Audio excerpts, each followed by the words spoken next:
Assalamualaikum warahmatullahi wabarakatuh.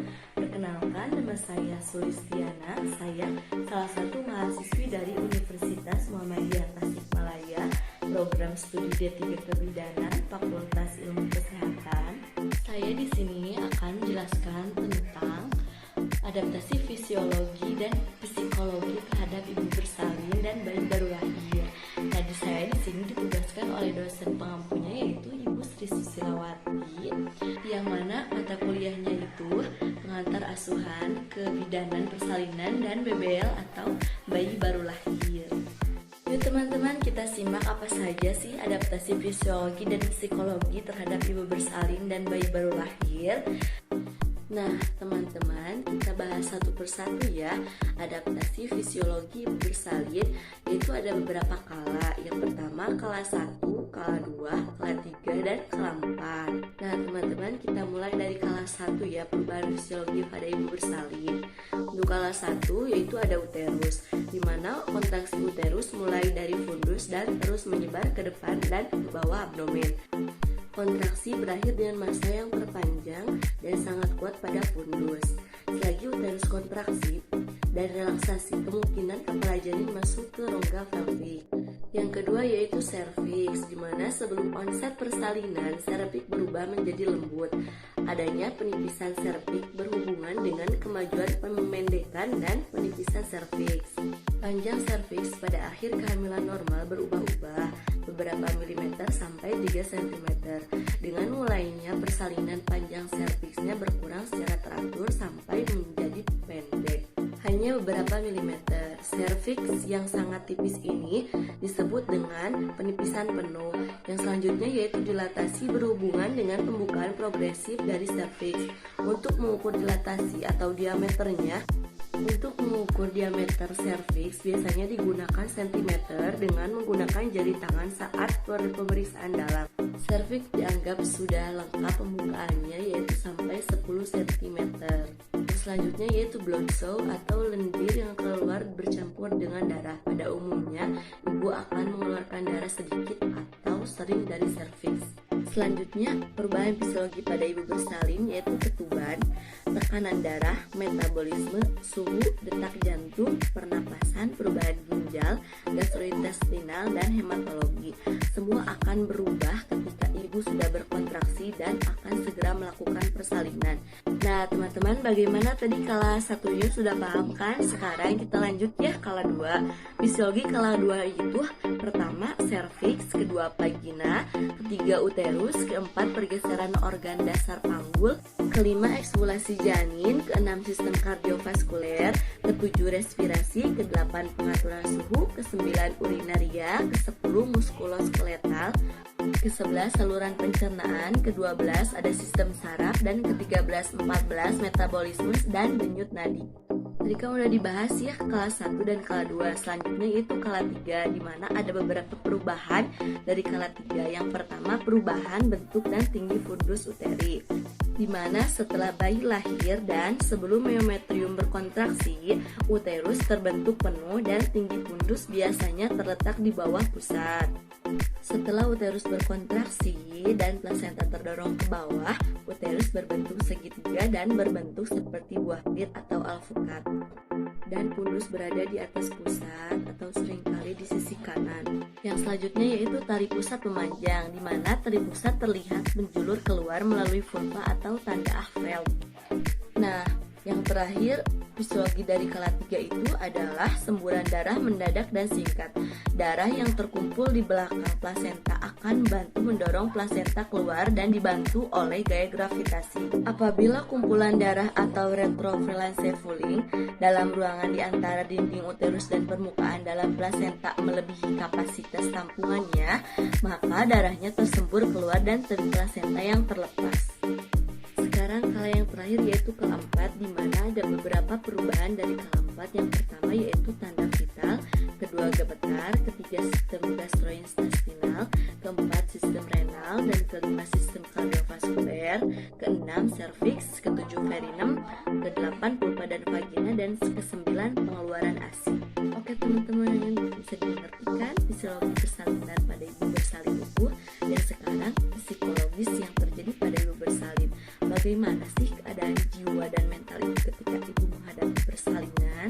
Kita mulai saja ya untuk adaptasi psikologis ibu bersalin dimulai dari kelas 1. Yang pertama, secara singkat berikut beban psikologis pada ibu bersalin kelas 1. Pertama yaitu perasaan tidak enak. Pasti semua ibu yang bersalin perasaannya akan tidak karuan, seperti dia cemas akan hal bayinya dan terhadap dirinya sendiri.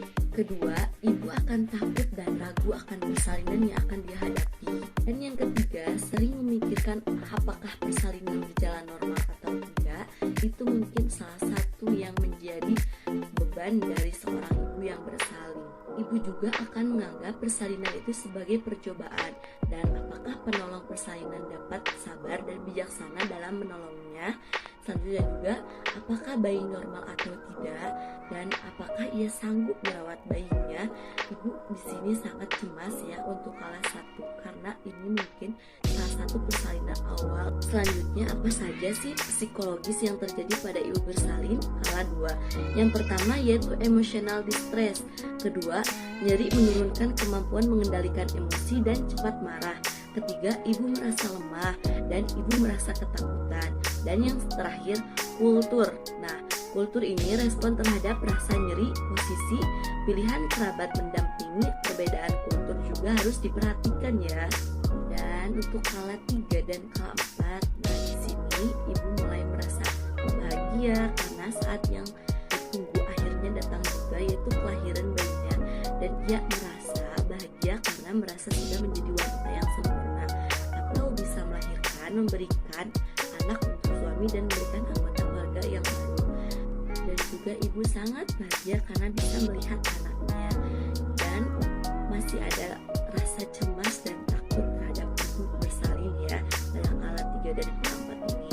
Karena cemas dan takut kalau terjadi bahaya atas dirinya saat persalinan, karena persalinan dianggap sebagai suatu keadaan antara hidup dan mati. Kecemasan ini mungkin cemas dan takut karena pengalaman yang lalu untuk ibu yang sudah bersalin terlebih dahulu ya. Kalau yang buat pertama mungkin cemasnya itu ya karena dia tidak ingin ada terjadi apa-apa dengan dirinya dan bayinya. Dan untuk takutnya juga tidak dapat memenuhi kebutuhan anaknya kemudian hari nanti. Nah, kita sudah membahas ya dari fisiologi ibu bersalin 1 sampai 4 kelas, dan adaptasi fisiologis juga udah kita bahas. Sekarang kita bahas transisi pernapasan bayi, di mana bayi baru lahir seringkali disebut sebagai pernapasan periodik. Alasannya karena bayi biasanya menggunakan diafragma, yaitu otot besar di bawah paru-paru untuk bernapas. Tentunya ini berbeda dengan orang dewasa yang membutuhkan sekitar 12-20 kali napas per menit. Sementara itu, untuk bayi di atas 12 bulan, frekuensi napas yang normal adalah tidak lebih dari 40 kali per menit. Jadi, rata-rata frekuensi pernapasan untuk bayi baru lahir adalah 30-60 kali per menit. Bayi baru lahir juga bisa bernapas cepat dan kemudian berhenti hingga 10 detik setiap kali. Selanjutnya ada pembahasan tentang asuhan di ruang bersalin.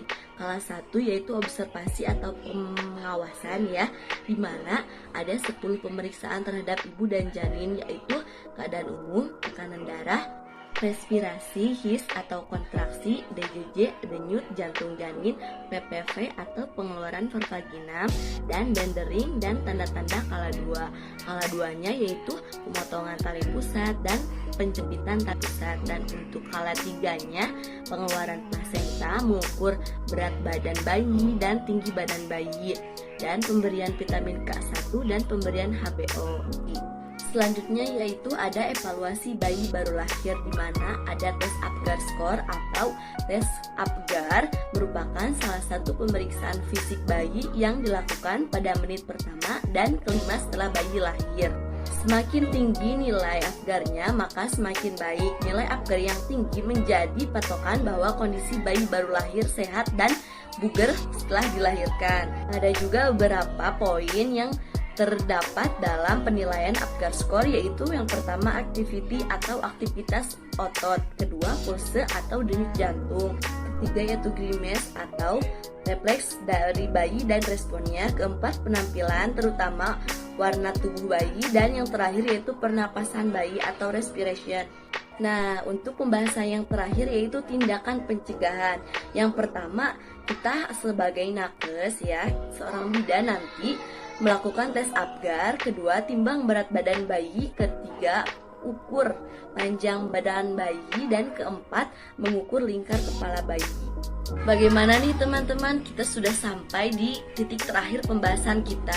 Mungkin itu saja yang bisa saya sampaikan dari yang sudah saya presentasikan tadi ya. Semoga teman-teman bisa mengerti. Dari saya terima kasih, dadah. Wassalamualaikum warahmatullahi wabarakatuh.